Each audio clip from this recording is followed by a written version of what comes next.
So, hello folks. Approximately a year ago, I received a Cephalotus emu point. In this flashback, I am unboxing emu point, removing the wrapping, and if you see, the seller did a very good job packing this plant. It came intact, it was moist, and when I receive plants, what I like to do is to inspect how the plants were grown and it needs to be repotted.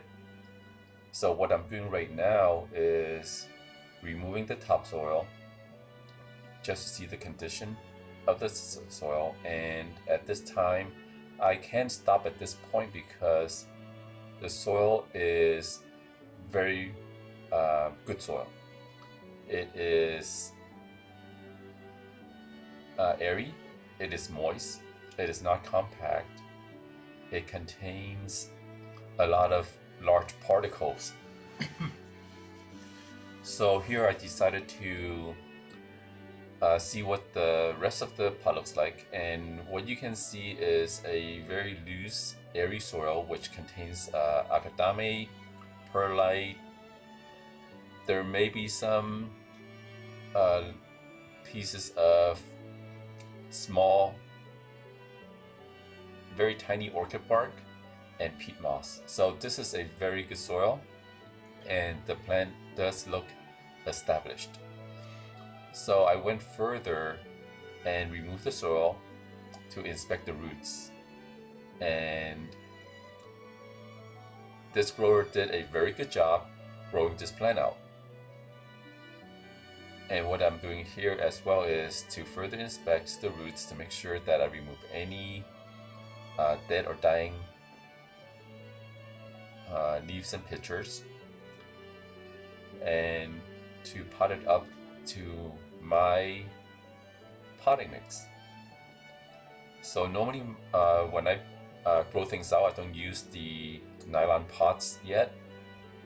I just put maybe an inch of perlite at the bottom. This is a 2.5-inch pot, and then I just use my regular potting mix that I use for Cephalotus. So I'm just putting the soil in and damping it down, adding more soil just to make sure it is well situated in this new pot, and let it grow out.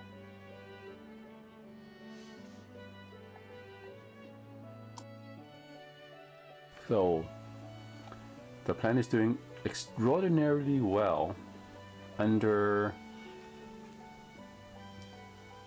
16-hour to 18-hour fluorescent lights, LEDs.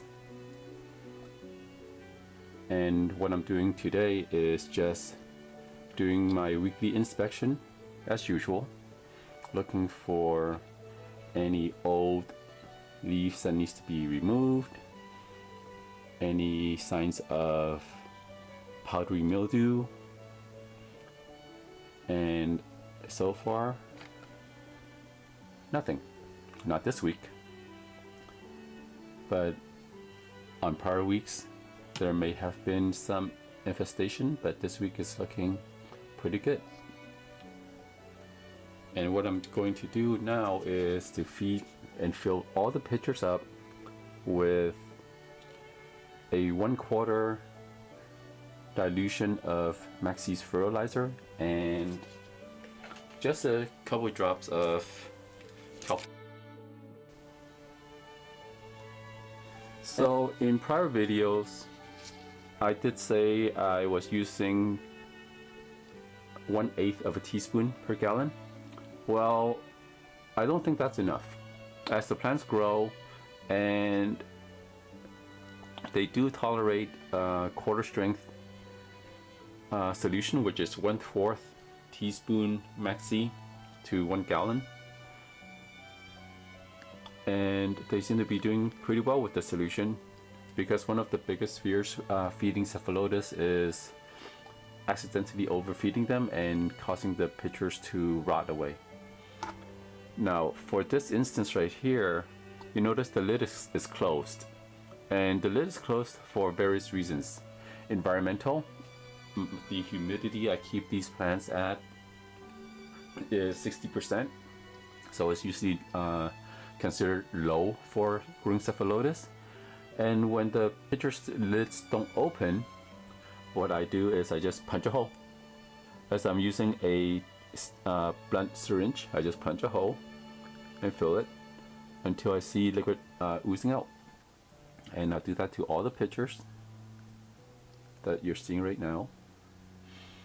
And even the ones that are hidden, I will, if I can get to it, I'll fill it.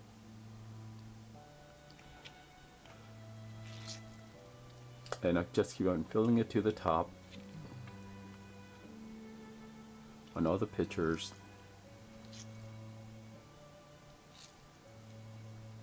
And even for ones that just open, make sure you fill it.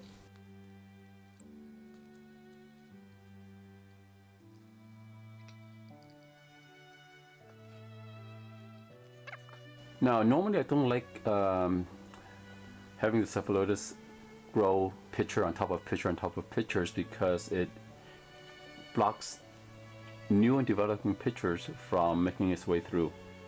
However, the good thing with Cephalotus is for pitchers who get blocked inside this mass of growth, they would just self-terminate.